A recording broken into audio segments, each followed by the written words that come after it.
सोपा आलेला होता आणि बऱ्याच जणांना अशा छोट्या छोट्या गोष्टी माहिती नसतात. ओके. 101 गुणिले 0 गुणिले 11 ची किंमत आहे असं दिलेलं आहे. मग आता मला सांगा शून्याला कुठले शून्य नाही, आता शून्य आपलं शून्य हा एवढी पॉवर असते याच्यामध्ये बघा.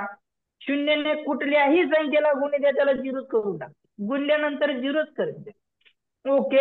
बघा आता मल्टिप्लाय केला समजा झिरोने जर कुठल्याही नंबरला हे करू द्या तो झिरोच होतो. म्हणजे बघा तुम्हाला दिलंय कन्फ्युजन करण्यासाठी 101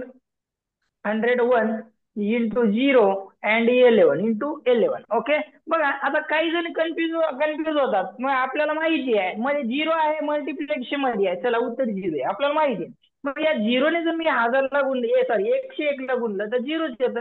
कुठल्याही संख्येला झिरोने गुणल्यानंतर उत्तर झिरोच येतं. ओके. मग 0 गुणिले 11 गेलं तर याचंही उत्तर माझं काय येणार झिरोच, कारण 0ने 11ला गुणतोय तरी झिरोच होणार. म्हणून ऑप्शन क्रमांक 3 हे तुमचं उत्तर आहे. ओके. Very good. पारने सांगितलं रे छान. व्हेरी